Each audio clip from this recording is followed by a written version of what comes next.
ناظرین کرام السلام علیکم ورحمۃ اللہ وبرکاتہ۔ تہذیب ٹی وی پر آپ سبھی کا استقبال ہے۔ میں آپ کا میزبان عارف وطن اور آپ دیکھ رہے ہیں اپنا پسندیدہ پروگرام راز زندگی ڈاکٹر شگفتہ یاسمین کے ساتھ۔ ڈاکٹر صاحبہ، پروگرام میں آپ کا بہت بہت خیر مقدم۔ شکریہ۔ السلام علیکم ورحمۃ اللہ وبرکاتہ۔ وعلیکم السلام ورحمۃ اللہ وبرکاتہ۔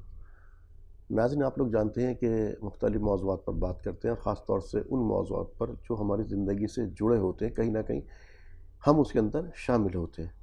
اسی طرح کا آج جو موضوع منتخب کیا ہے وہ ہے آخر کیوں۔ یوں تو ہماری زندگی تمام تر کیوں سے بھری پڑی ہے، لیکن اس کیوں کا علاج بھی ہے۔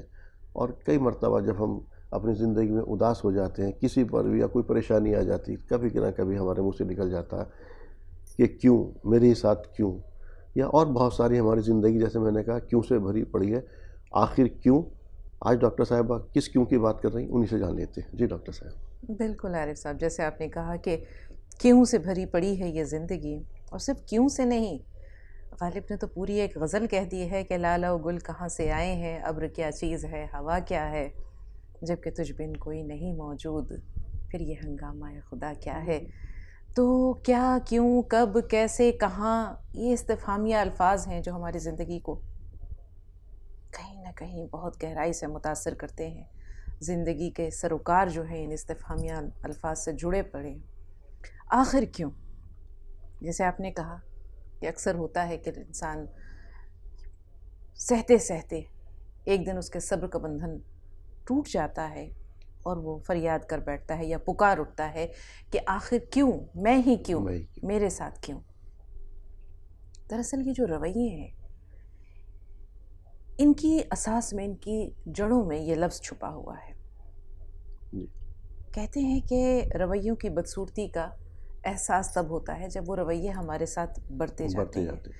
اب کچھ کالز ہمارے پاس اس طرح آتی ہیں کہ کہنے والا تو اپنی بات کہہ جاتا ہے، جی، رہنمائی درکار ہوتی ہے، رہنمائی بھی مل جاتی ہے، لیکن سننے والا اگر وہ حساس اور باضمیر شخص ہے تو کئی دن تک وہ سوال، وہ باتیں کچوکے لگاتی ہیں، روح کو تڑپاتی ہیں، کسک ایسی ہوتی ہے کہ ٹیسیں دبائے نہیں دبتی، برداشت سے باہر ہو جاتا ہے۔ ایک خاتون نے، نام نہیں بتائیں گے ہم، بہت تڑپ کر اور رو رو کر اپنا مسئلہ بیان کیا اور کہا کہ میری عمر صرف 17 سال تھی جب میں بیوہ ہوئی، ایک ہی بچہ تھا میرا، ایک ہی بیٹا تھا، اور پھر میں نے اپنا پہاڑ سا جیون، ساری زندگی، پوری بھری جوانی اس بچے کے خاطر قربان کر دی۔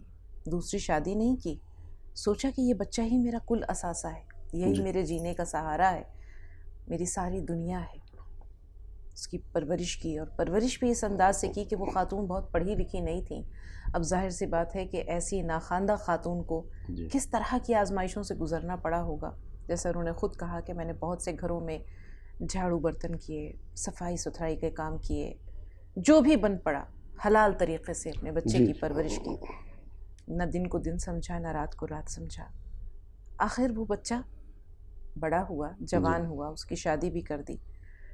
آج اس بچے کا حال یہ ہے کہ جیسے انہوں نے بیان کیا کہ وہ بچہ بدتمیزی کرتا ہے، تیز آواز میں بات کرتا ہے، گستاخی کرتا ہے، زبان درازی کرتا ہے۔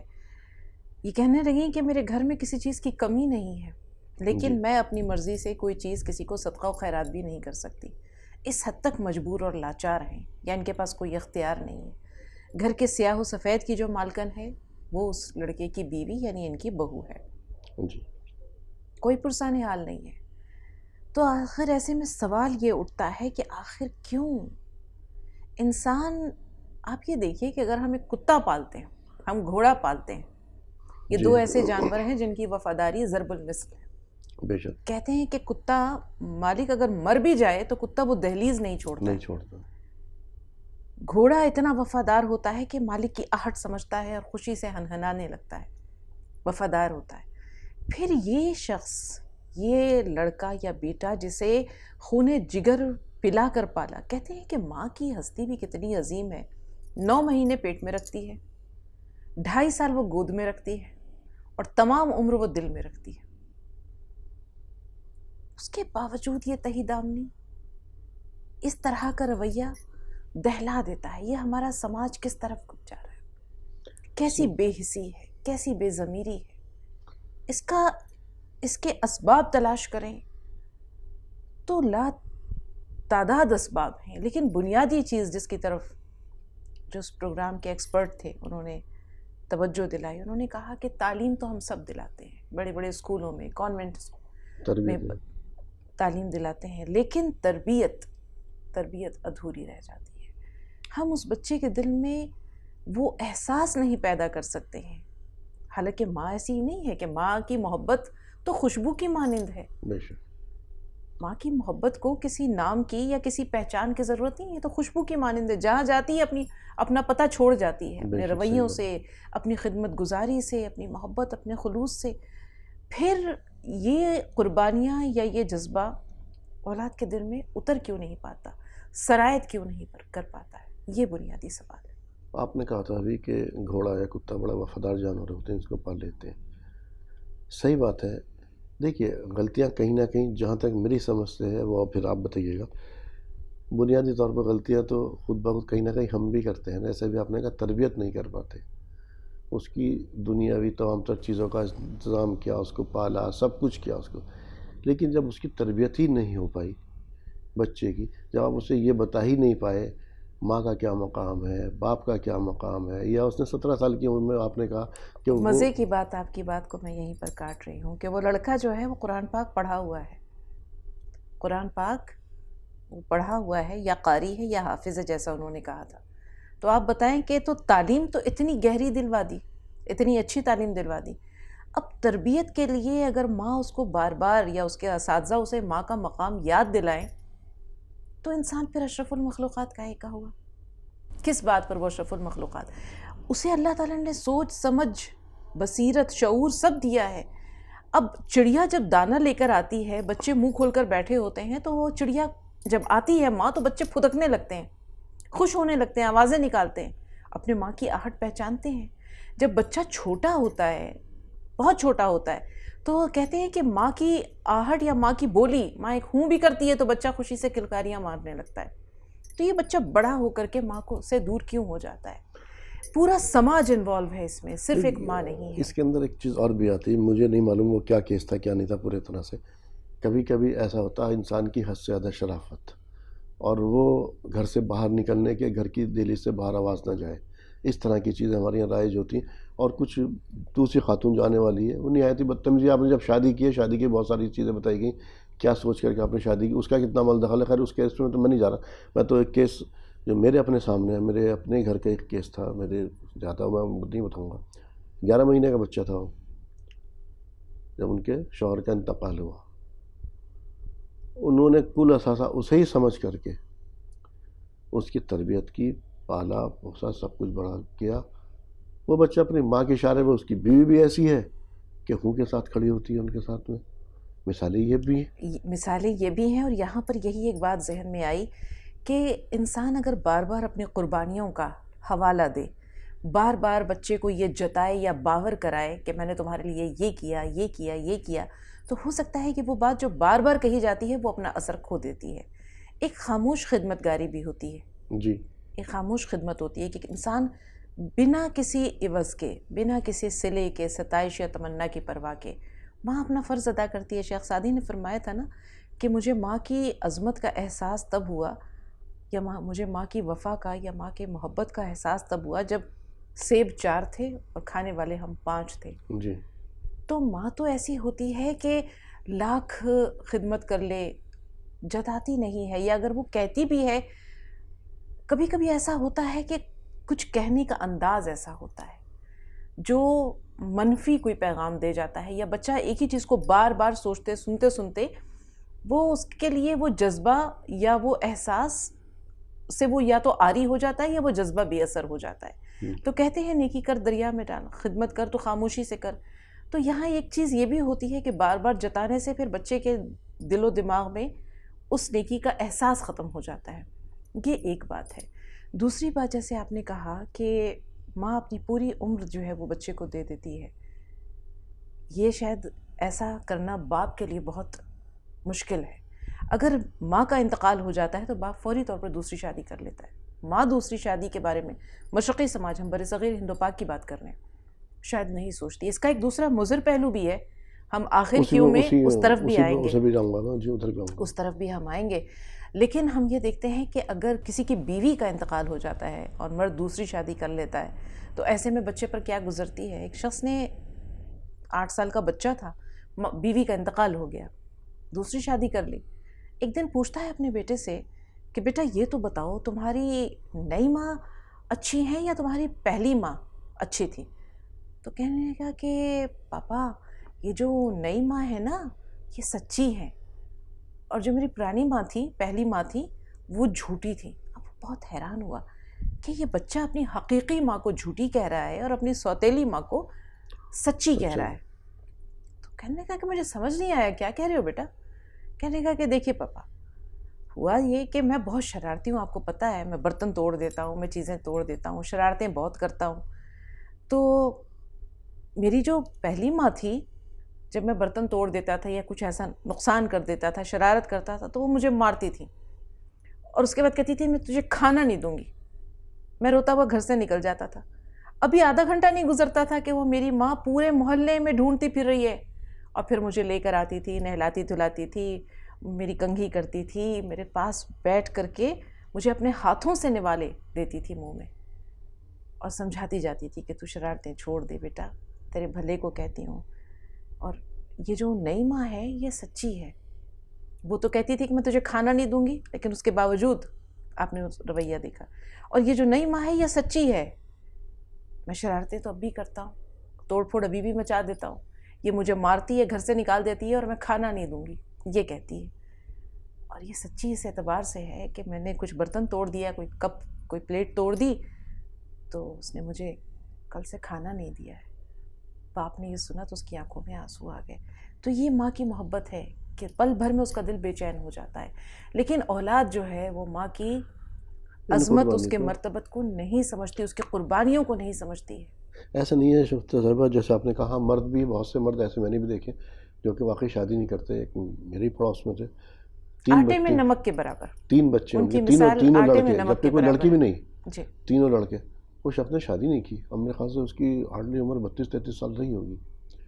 تینوں بچوں کو مزدوری کر کے شام کو اپنے ہاتھ سے کھانا بنانا، سب کچھ کرنا، اس نے سب کچھ کیا پوری زندگی. اس ابھی انتقال ہوا ان کا میرے خیال سے. لیکن یہاں ایک پوائنٹ ہے، مرد نے بھی اگر شادی نہیں کی تو کیا گارنٹی ہے کہ آخری عمر جو ہے وہ اس کی بہت اچھی طرح گزری ہوگی. دیکھیے ایک رفیق یا رفیقہ کی ضرورت بہت ضروری ہے. اب ہم اس پوائنٹ پر آتے ہیں کہ جہاں ان خاتون نے یہ کہا کہ میں نے اپنی پوری زندگی ایک بچے کی پرورش و پرداخت کے خاطر قربان کر دی، دوسری شادی نہیں کی. کہ غلطی تو ہم بنیادی طور پر کرتے ہیں نا.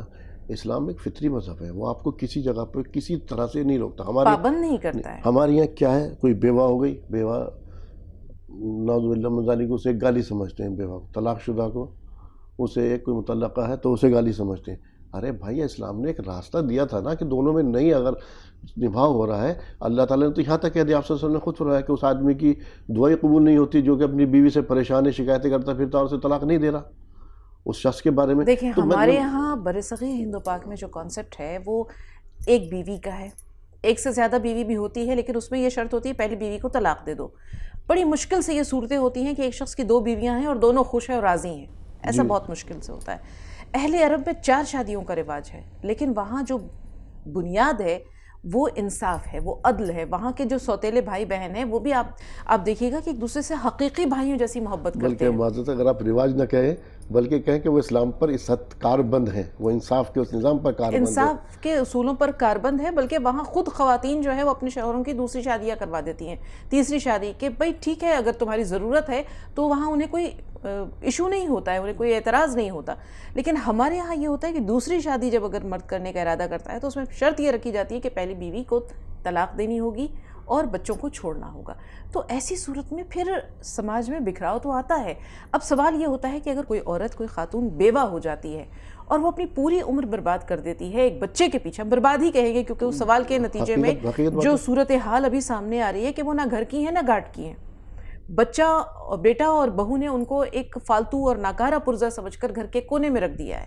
اگر انہوں نے شادی کر لی ہوتی، جیسے کہ اس سوال کے جواب میں بھی جو ایک مشورہ دیا گیا تھا کہ یہ دوسری خواتین کے لیے ایک لمحہ فکریہ ہے کہ ابھی بھی اگر کسی کے ساتھ اس طرح کا کوئی مسئلہ درپیش آتا ہے تو خدا را اسلام نے جو اجازت دی ہے اور جو شریعت کے احکامات ہیں ان کو فالو کیجئے. آپ کو ایک ساتھی کی ضرورت ہے اور وہ کچھ نہیں ہے تو آپ کو ایک سائبان تو ہے, آپ کو پروٹیکشن کا احساس تو دے گا, آپ کو 2 روٹی تو دے گا, سماج میں ایک مقام اور عزت تو دے گا, ایک ردا ہے, ایک سائبان ہے شوہر سماج کی نظروں سے بچانے کے لیے, سرد و گرم سے مقابلہ کرنے کے لیے. سماج میں ایک بیوہ ہو یا مطلقہ ہو, جب وہ نکاح ثانی کر لیتی ہے تو سماج کا اس کے تئیں نقطۂ نظر یا نظریہ بدل جاتا ہے. یہ پورا سماج ذمہ دار ہے ڈاکٹر صاحبہ اس چیز کے لیے. کیوں؟ اب اس خاتون نے شادی نہیں کی. یہاں پر کیا ہوتا ہے, اگر کسی خاتون کے ساتھ ایک بچہ یا 2 بچے ہیں, اب اس کی کوشش, وہ خود بھی گنہگار ہے میں معذرت کے ساتھ, وہ اگر جب جائے گی شادی کرنے کے لیے تو اس کی کوشش یہ ہوگی یہ بچے میرے ساتھ جائیں, وہ دوسرے شوہر سے پلوانا چاہتی ہے اس بچوں کو. ذمہ داری کس کی تھی؟ باپ کی. اور باپ نہیں تھا تو پھر دادا دادی کی. باپ نہیں تھا, دادا دادی, چاچا وہ بھی نہیں کر رہے تھے تو پھر دوسرے کیا تھا, ننیال کی, نانا نانی کی. اہل عرب میں یہی دستور ہے. اب آپ دیکھیں رسول پاک صلی اللہ علیہ وسلم کی مثال دیکھیے کہ جب آپ کی والدہ ماجدہ کا انتقال ہو گیا, حضرت آمنہ کا انتقال ہو گیا, تو آپ کو لا کر حضرت عبد المطلب کے سپرد کر دیا گیا. حضرت عبد المطلب کی وفات ہوئی تو حضرت ابو طالب کے سپرد کر دیا گیا, آپ ان کے زیر کفالت رہے. تو یہ اسلام نے ایک پورا, جسے کہتے ہیں کہ سماجی ایک ضابطہ ہے, ایک شریعت ہے, سماجی اصول و ضوابط ہیں, ایک طریقہ کار ہے, لیکن ہم کچھ چیزوں کو فالو کرتے ہیں اور کچھ چیزوں کو نظر انداز کر دیتے ہیں. تو ایسی صورت میں اس طرح کے جو, یہ تو کھلی منافقت ہے نا. آپ نے آدھا اپنا لیا اور آدھا چھوڑ دیا. اللہ تعالیٰ کہہ رہا کہ پورے اسلام میں داخل ہو جاؤ, آپ کہاں داخل ہوئے اس چیز کے اندر؟ یہ بہت بڑا المیہ. میں آپ کو وہی مثال بتاتا ہوں, ان کے 2 بچے خاتون کے, اب انہوں نے شادی کر لی, ٹھیک ہے, وہ بچے اپنے ساتھ لے گئیں. جو اس گھر کا, اس خانوادے کا حال ہوا ہے اس کا, کہ نہ ان کی زندگی سکون سے, نہ ان بچوں کی زندگی سکون سے. انجام کار جب وہ بڑے ہوئے بچے اور وہ پھر باپ پر ہاتھ اٹھانے لگے, تب تو ان کی زندگی تھوڑے دن کے لیے محفوظ ہوئی. ہمارے یہاں بات ساری یہی ہے کہ ایک دوسرے کے حقوق و فرائض سے ناآشنا ہے.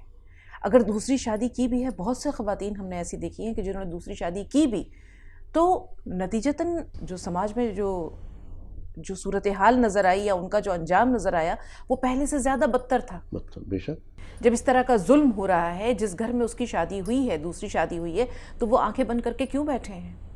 وہ انصاف کے لیے کیوں نہیں آواز بلند کرتے ہیں؟ وہ ہاتھ کیوں نہیں اٹھاتے ہیں؟ روکنے کے لیے, مارنے کے لیے نہیں, جی روکنے کے لیے, ظلم سے روکنے کے لیے. تو جب اس طرح کی بے انصافیاں ہوں گی, جب اس طرح ہم دیکھیں گے کہ حقوق جو ہے وہ ایک دوسرے کے پامال ہوتے رہیں گے, حق تلفی ہوتی رہے گی, تو پھر اس طرح یہ سوال اٹھتے رہیں گے کہ آخر کیوں. دیکھیے, کوئی بھی آدمی, میرے بچے, نعوذ باللہ میں ایسے بات کر رہا ہوں, اللہ معاف کرے, میرے بچے دوسرا آدمی وہ کیوں پرورش کرے گا؟ میں اپنی جگہ پر عیش کر رہا ہوں. میں ایک اور خاتون کا آپ کو ذکر کروں, ان کے شوہر نے انہیں طلاق دے دی. انہوں نے پہلے کہہ دیا, حالانکہ غلطی ان کی تھی, شادی نہیں کرنی چاہیے تھی, انہوں نے طلاق دے دی ان کو, بچے بھی ہو گئے 2, سب کچھ. تو انہوں نے کہا ان سے, خاتون سے, کہ بچے میں اپنے پاس رکھوں گا, سمجھے. تو انہوں نے شرط ہی یہ رکھی, کورٹ کیس چلا, کہ مجھے بچے چاہیے, کچھ نہیں چاہیے. اب اس خاتون نے بچے اپنے پاس لے لیے. ایک آدمی لینا بھی چاہ رہا ہے بچوں کو, اس نے کہا کہ میں نے بہت ستایا ہے, میری طرف سے اس خاتون کو بے پناہ تکلیف پہنچی, اس لیے میں اب اس کا دل نہیں دبانا چاہتا بچے سے.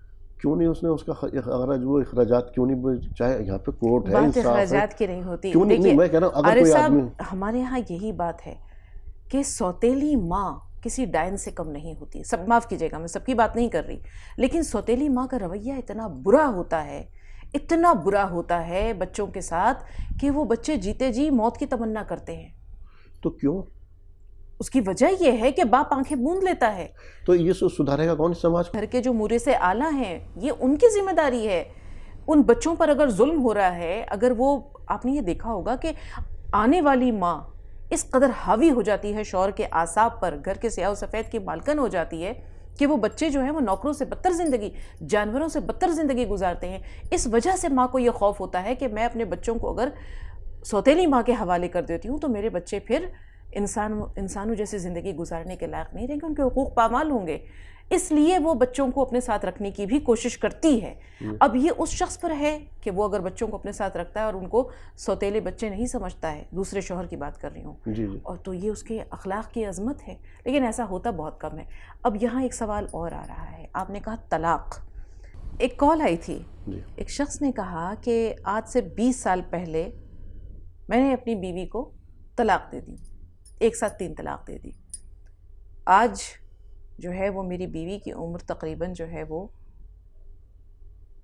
50 سال کی عمر میں طلاق دی تھی, اور آج جو ہے وہ 70 سال ہے, اور میں جو ہے اس وقت میری عمر 80 سال ہے, تو ان کی عمر بھی تقریباً 60 سال رہی ہوگی. طلاق تو انہوں نے دے دی ایک بار میں, تینوں طلاق دے دی.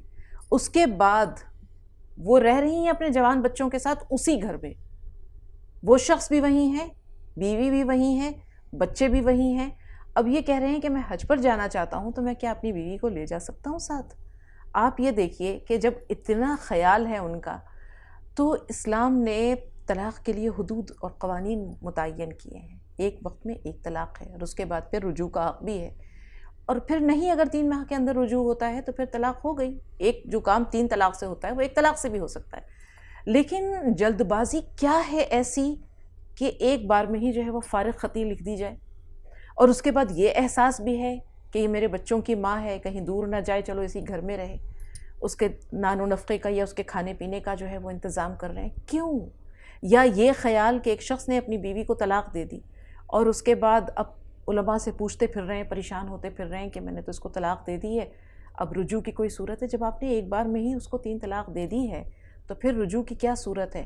اور پھر یہ بھی ہوتا ہے کہ سماج میں کہیں بدنامی نہ ہو, اس لیے اس بات کو دبا دیا جاتا ہے. رسول پاک صلی اللہ علیہ وسلم نے فرمایا تھا کہ آخری عمر میں لوگ اپنی بیویوں سے زنا کریں گے. تو یہ جو طلاق دے دی گئی اور اس کے بعد پھر لیپا پوتی کی جاتی ہے, یا یہ طرح طرح کی حیل و حجت کی جاتی ہے کہ نہیں میں نے 3 طلاق نہیں دی تھی, میں نے تو صرف ایک بار طلاق دی تھی, رجوع کا حق حاصل ہے, یا ہم دوبارہ جو ہے وہ نکاح عقد ثانی کر کے رہ سکتے ہیں. اب آپ یہ دیکھیے کہ یہ دین کے ساتھ کھلواڑ نہیں تو کیا ہے؟ وہی میں نے کہا نا, ایک تو آخرت میں آپ کی اپنے آپ کی جواب دہی آپ نہیں سمجھ پا رہے کہ آپ کی جواب دہی ہے, آپ کا محاسبہ ہوگا, آپ کا جو ہے آپ سے احتساب ہوگا آخرت کے اندر. آپ کو جو ایک طریقہ کار دیا گیا, جو ایک منشور دے دیا گیا, پورا ایک یہ منشور ہے اسلام جو ہے پورا, اور حیات ضابطہ ہے جو بھی پوری دیا گیا ہے تمام تر چیزیں. تو اس کے اندر آپ اگر اس سے ہٹیں گے تو آپ نقصان اٹھائیں گے. چاہے وہ عورت 1 سال کا بچہ, اس نے شادی نہیں کی, اس کا بھی قصور ہے, وہ اپنی محبت کے لیے شادی نہیں کر رہی, جبکہ حضرت ابو ہریرہ رضی اللہ عنہ کا تو قول ہے کہ اگر مجھے اس بات کا یقین ہو کہ میری موت کے اندر 1 مہینہ بچا ہوا ہے اور میری بیوی ختم ہوئی, تب بھی میں شادی کر لوں گا. حتیٰ کہ یہ تک کہا کہ 10 دن یا 1 ہفتہ رہے گا تب بھی میں شادی کر لوں گا. تو اس کے لیے جو آپ نے پورا قانون ایک ضابطہ دیا گیا, اس سماج کو سدھارنا پڑے گا. اس سماج میں تمام چیزیں رائج کرنی پڑیں گی آپ کو. اس کے لیے ایک مہم کی ضرورت ہے, ایک جسے کہتے ہیں نا کہ اصلاح کی ضرورت ہے. بہت ساری جسے کہتے ہیں کہ خامیاں ہیں یا کمیاں ہیں جو ذہنی سطح پر, فکری سطح پر, سماجی سطح پر ابھی بھی سماج میں رائج ہے. اور آپ یہ دیکھیے کہ اکثر جگہوں پر ایسا ہوتا ہے کہ لڑکی کی شادی کرتے وقت اس کی رائے دریافت نہیں کی جاتی ہے, نہیں دریافت کی جاتی ہے. لڑکی بہت پڑھی لکھی ہے, لیکن دیکھا کہ لڑکا اگر کم پڑھا لکھا ہے لیکن اس کے پاس مال و دولت ہے, اس کا سوشل سٹیٹس بہت اچھا ہے, اس کے مالی حالت بہت اچھی ہے, کئی گاڑیاں ہیں, بزنس بڑا مضبوط ہے, تو اس لڑکی کی شادی وہاں کر دی جاتی ہے یہ سوچے بغیر کہ دونوں کے سوشل سٹیٹس میں, دونوں کے انٹلیکچول جو سطح ہے اس میں بہت فرق ہے. یہ لڑکی ذہین و فتین ہے, یہ لڑکی اعلیٰ تعلیم یافتہ ہے, اور وہ لڑکا میٹرک پاس بھی نہیں ہے. تو پھر گاڑی کے 2 پہیے میں اگر آپ بیل گاڑی میں یا آپ کسی گاڑی میں ایک ٹریکٹر کا پہیہ لگا دیں اور ایک آپ اسکوٹر کا پہیہ لگا دیں تو وہ گاڑی چلے گی؟ نہیں چلے گی. جب تک دونوں پہیے برابر نہ ہوں. 19-20 کا فرق کو سمجھ میں آتا ہے, لیکن ایک دم سے یوں اتنا زیادہ تضاد یہ سمجھ میں نہیں آتا ہے. تو جب تک یہ تضادات چلتے رہیں گے تب تک سماج میں اصلاح بہت مشکل ہے. وہ چاہے شادی بیاہ ہو, چاہے وہ طلاق ہو, چاہے وہ عقد ثانی ہو, چاہے وہ ماں باپ کے حقوق ہو, ہر جگہ ہمیں اس طرح کے مسائل سامنے آتے رہیں گے, اور ہر کوئی پکار کر یہی کہے گا کہ آخر کیوں. اسی پر مجھے ایک بس کیونکہ وقت ختم ہو رہا ہے, میں آپ کو تو میرے پاس ایک کال آئی تھی, انہوں نے کہا کہ لڑکی M.Com ہے, لڑکا اب واللہ عالم کیسے ان کے آپس میں جو بھی کچھ تعلقات ہوئے, لڑکا جو تھا وہ عالمیت کورس کیے ہوئے اور اب وہ ITI وغیرہ کر رہا تھا کچھ. یہ ہائر ایجوکیٹڈ وہ اس نے ماں باپ صرف اس وجہ سے کہ تمہاری ہائر ایجوکیشن ہے اور یہ لڑکا عالم ہے اس وجہ سے شادی نہیں کر رہے. وہ ماں باپ وہاں پہ آپ ترجیح کس کو دے رہے ہیں؟ تو قصوروار تو آپ کا. دیکھیے وہاں پر وہی بات ہے کہ آپ دنیاوی سطح پر ساری کامرانیوں کو محدود کر رہے ہیں، آپ نے اخروی نجات نہیں دیکھی. رسول پاک صلی اللہ علیہ وسلم کے پاس بھی تو ایک صحابی تھے جو بار بار رسول پاک ان کو کہا کرتے تھے کہ شادی کیوں نہیں کر لیتے ہو، تو کہتے تھے کہ وہ مسکرا کر ٹال جاتے تھے. رسول پاک جب انہیں دیکھتے تھے کہتے تھے نکاح کر لو. اب وہ اتفاق سے سانولی رنگت کے، نہ حسب نسب تھا، نہ کوئی بہت زیادہ خاندان اونچا تھا، نہ مال و دولت تھی، کچھ نہیں تھا. لیکن رسول پاک صلی اللہ علیہ وسلم جب انہیں ٹوکا کرتے تھے کہ شادی کیوں نہیں کر لیتے، نکاح کیوں نہیں کر لیتے، ایک دن انہوں نے کہا کہ اب رسول پاک صلی اللہ علیہ وسلم مجھے کہیں گے تو میں کہوں گا کہ آپ ہی بتائیے. تو ایسا ہی ہوتا ہے کہ رسول پاک صلی اللہ علیہ وسلم جب انہیں کہتے ہیں تو کہتے ہیں کہ یا رسول اللہ آپ ہی بتائیے، میرے لیے کسی اچھی سی لڑکی کا آپ ہی انتخاب کر دیجئے. رسول پاک کہتے ہیں فلاں صحابی کے پاس جاؤ اور کہو کہ میں نے پیغام دیا ہے کہ اپنی بیٹی سے تمہارا رشتہ کر دیں. اب یہ صحابی پہنچتے ہیں وہاں اور رسول پاک صلی اللہ علیہ وسلم کا پیغام پہنچاتے ہیں. اب وہ شخص متمول خاندان کے، حسب نسب، بیٹی بھی بہت خوبصورت حسین. اب جب یہ پیغام سنتے ہیں تو ایک لمحے کو چہرے کا رنگ متغیر ہوتا ہے، لیکن وہ پوری طرح تو انکار نہیں کرتے ہیں. وہ کہتے ہیں کہ مجھے سوچنے کا تھوڑا وقت دو، میں ذرا غور و فکر کر لوں. بیٹی یہ باتیں سن رہی تھی. اس نے اپنی ماں کو بلایا اور کہا کہ رشتہ کہاں سے آیا ہے؟ تو بتایا فلاں کا رشتہ ہے. کس نے بھیجا ہے؟ رسول پاک صلی اللہ علیہ وسلم نے کہا رسول پاک نے جب حکم دیا ہے تو پھر ہم اور آپ انکار کرنے کی مجال کہاں رکھتے ہیں؟ آپ فوری طور پر رشتہ قبول کریے. رشتہ قبول ہوتا ہے، نکاح ہوتا ہے، حالانکہ وہ پھر آگے جا کے ایک مارکے میں شہید ہو جاتے ہیں. لیکن آپ یہ دیکھیے کہ یہاں انہوں نے کس چیز کو ترجیح دی؟ رسول پاک صلی اللہ علیہ وسلم کے حکم کو. تو جب رسول پاک یا اللہ کے حکم کو ترجیح دی جائے گی تو اس میں دنیاوی خیر بھی ہے اور اخروی نجات بھی ہے. ناظرین آج ہم نے بات کی آخر کیوں. ہماری زندگی تمام تر کیوں سے بھری پڑی ہے، لیکن ہم اپنے آپ کو مظلوم جو ہے سمجھتے ہیں یا سوچتے ہیں ہمارے پر ظلم ہو رہا ہے. لیکن حتیٰ کہ ہوتا ہی آخرکار اگر آپ اپنا احتساب کریں گے یا خود اپنا آپ سوچیں گے تو سوچیں کہیں نہ کہیں ہماری غلطی ہے اسلام میں پورے کے پورے داخل ہو جائے گی. اور غور کیجئے کہاں ہم سے غلطی ہو رہی ہے. جب بھی آپ کے سامنے کوئی پریشانی لاحق آئے اور اللہ کے سامنے گڑ گڑا کر کے دعا کیجئے. ڈاکٹر صاحبہ پروگرام میں شمولیت کے لیے آپ کا بہت بہت شکریہ. شکریہ. تو ناظرین راز زندگی میں آج اتنا ہی. اسی کے ساتھ اپنے میزبان کو دیجیے اجازت. آپ دیکھتے ہیں تہذیب TV. السلام علیکم ورحمۃ اللہ وبرکاتہ.